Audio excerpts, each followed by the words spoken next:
Kemudian saya berpikir, apakah ini hanya sebuah kebetulan aja? Is it just my luck? Makanya I got these opportunities gitu. Setelah dipikir-pikir ya, tapi ini dipikir-pikir berdasarkan observasi saya juga terhadap hal-hal yang udah lewat. I don't think this is luck.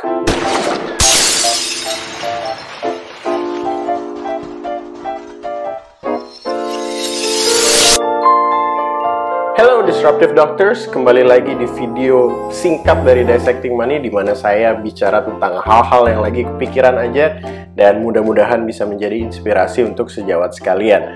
Nah, kenapa saya pakai baju olahraga ya? Karena saya baru selesai olahraga gitu kan. Seperti biasa, saya sih sarankan kepada sejawat yang suka bikin konten, kita suka ada yang namanya content blocking atau kadang-kadang lagi nggak tahu mau bikin konten apa, mengenai apa. Dan saya sangat menganjurkan untuk exercise. Karena kalau saya sih, pengalaman saya kalau misalnya saya olahraga, justru itu content blocking tuh pecah gitu. Jadi saya betul-betul bisa berpikir dan bisa dapat inspirasi gitu. Kira-kira hal apa yang mau saya bagikan ke sejawat sekalian. Nah, terutama di era COVID inilah ya. Jadi, kalau misalnya belum mulai exercise, menurut saya ya ini waktu yang paling tepat lah untuk mulai exercise. Dan saya udah bilang, itu gampang, tinggal modal yoga mat aja bisa olahraga di rumah. Jadi, jangan dibuat ribet.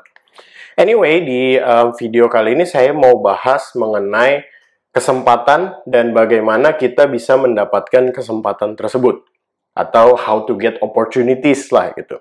Nah, latar belakangnya sebenarnya gini, karena bulan November 2020 ini berarti sudah genap 1 tahun saya buat Dissecting Money ya, mulai dari blog dan kemudian social media, podcast dan lain sebagainya. Awalnya saya mulai itu November 2019 dari launching blog Dissecting Money. Dan sejak itu ya saya bisa lihat bahwa dalam kurun waktu 1 tahun ini saya dapat banyak sekali pengalaman-pengalaman dan kesempatan-kesempatan yang saya belum pernah bayangkan sebelumnya bahwa saya akan dapat kesempatan-kesempatan seperti itu gitu ya. Ngomong di pertemuan ilmiah tahunan dokter untuk hal yang bukan kedokteran, jadi bicara tentang finance gitu ya di beberapa PIT kemarin dan kemudian membawakan seri webinar di Docwitty gitu. Itu adalah hal-hal atau kesempatan-kesempatan yang mungkin bulan Oktober 2019 saya belum kepikiran bahwa Dissecting Money akan bisa sampai ke sana. Kemudian saya berpikir, apakah ini hanya sebuah kebetulan aja? Is it just my luck? Makanya I got these opportunities gitu. Setelah dipikir-pikir ya, tapi ini dipikir-pikir berdasarkan observasi saya juga terhadap hal-hal yang udah lewat. I don't think this is luck. Dan saya percaya bahwa ini adalah sebuah chain of events. Nah, chain of events-nya apa? Jadi saya perhatikan bahwa tadi saya bilang saya mulai November 2019 itu saya mulai nekat bikin aja blog, launching dulu, page juga nggak tahu apa isinya, latar belakangnya belum jelas, bikin artikel setiap minggu pokoknya, kemudian saya launching. Nah, kemudian di Januari 2020 saya coba nekat lagi bikin sebuah seminar waktu itu yang namanya seminar bedah uang. Dan kemudian waktu itu ada sekitar 11 orang yang hadir dan shout out untuk semua yang hadir di acara pertama dari Dissecting Money itu. Dan kemudian di Februari 2020 saya coba bikin sebuah ebook dan itu saya bagikan sebagai ebook yang free untuk orang-orang yang subscribe ke mailing list dari Dissecting Money. Dan kemudian di Maret 2020 nih sebelum pandemi saya sempat rencanakan sebuah event yang judulnya Why Doctors Are Poor Investors. Dan waktu itu karena akhirnya 11 Maret diumumkan pandemi dan kemudian Indonesia jadi PSBB, akhirnya nggak bisa, itu saya cancel. Dan saya sempat mikir juga gitu ya, aduh baru mau bikin acara kedua udah kandas nih gara-gara pandemi. Anyway, setelah itu lanjut akhirnya bulan Mei 2020, saya diajak pertama kali untuk jadi pembicara di sebuah webinar. Di webinarnya Kembaran Nusa waktu itu, komunitas dokter gigi yang senang liburan sambil pelayanan terhadap pasien sambil liburan gitu ya, melihat keindahan Indonesia.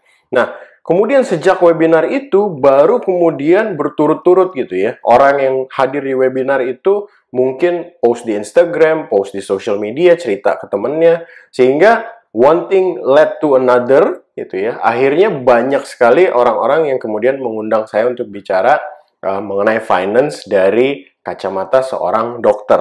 Nah, jadi dari observasi pengalaman-pengalaman saya ini, saya menyimpulkan bahwa sebenarnya kesempatan itu nggak bisa kita tunggu untuk datang. Kesempatan itu akan datang dari event-event yang sudah kita mulai sebelumnya. So we have to start something. Jadi kita pertama kali harus keluar dulu dari zona nyaman. Saya keluar dari zona nyaman saya untuk coba bikin blog walaupun nggak tahu siapa yang akan baca. Saya keluar dari zona nyaman buat sebuah seminar fisik waktu itu untuk dokter yang tertarik untuk finance. Di saat di luar sana udah banyak sekali financial content providers yang pasti dari segi sumber daya manusia dan dari segi resources mereka pasti akan jauh lebih besar daripada saya. Cuma karena kemudian saya keluar dari zona-zona nyaman tersebut dan kemudian coba lagi satu hal yang baru. Coba bikin podcast gitu ya. Waktu itu saya belum ada pengalaman sama sekali. Coba launch YouTube channel walaupun nggak tahu akan ada yang subscribe atau enggak. Cuma justru dari breaking those comfort zones, saya jadi bisa engage sama orang. Dan pada saat orang-orang engage sama saya, dan kemudian dia cerita, dia share di social media dan lain sebagainya, itu yang menjadi chain of events yang akan menimbulkan kesempatan-kesempatan lain untuk saya. Untuk dissecting money, atau untuk apapun yang sejawat mau mulai. Jadi, menurut saya nih, kita nih selalu fokusnya ya, kalau misalnya mau bikin konten atau mau berbagi ilmu lah ya, kita tuh selalu mengharapkan tiba-tiba kesempatan itu datang ke kita. Antara tiba-tiba kita ditawarin jadi pembicara di sebuah acara yang besar, atau misalnya kita berharap kita hanya upload satu video yang nggak penting atau post yang nggak penting di social media lalu jadi viral, baru kemudian nanti kita akan dapat kesempatan-kesempatan. Cuma menurut saya, I don't think the world works like that. Especially in the Industrial Revolution 4.0 ini gitu ya. Saya percaya bahwa kita betul-betul harus mulai dulu. Apa zona nyamannya? Dari tadinya pengen bikin blog tapi takut, mulai aja. Pengen bikin YouTube channel cuma nggak tahu mau ngomongin apa, mulai aja dulu. Mau bikin podcast tapi nggak punya alat-alatnya, beli seadanya langsung mulai aja dulu. Kenapa? Karena justru dari breaking those comfort zones, maka kita actually taruh apa yang kita mau bagikan di luar sana. Karena nggak masuk akal kalau misalnya terus kita putar balik, bagaimana caranya kita mau dapat kesempatan-kesempatan, artinya orang lain memberikan kesempatan untuk kita, kalau orang-orang di luar sana nggak tahu apa yang mau kita sampaikan. Orang di luar sana nggak tahu value apa atau nilai lebih apa yang kita punya untuk kita bagikan ke orang lain. Jadi kita harus taruh dulu di luar sana. Baru kesempatan-kesempatan itu akan datang.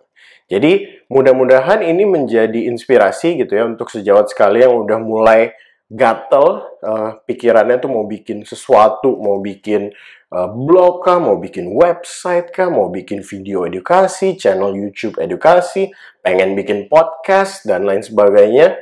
Just do it. Justru dengan melakukan itu, maka akan ada orang-orang yang melihat apa yang kamu punya, apa yang Anda miliki, value-nya apa, dan dari situ kalau misalnya dia mendapatkan value, dia akan cerita ke orang lain akan tahu tentang Anda, dan seterusnya, dan seterusnya, dan seterusnya. Jadi akan ada efek berantai yang akan mendatangkan kesempatan-kesempatan lain yang sebelumnya pasti belum pernah Anda pikirkan. Jadi mudah-mudahan itu menjadi inspirasi buat sejawat sekalian. Itu aja video singkat dari saya. See you in the next vlog episode. Bye-bye!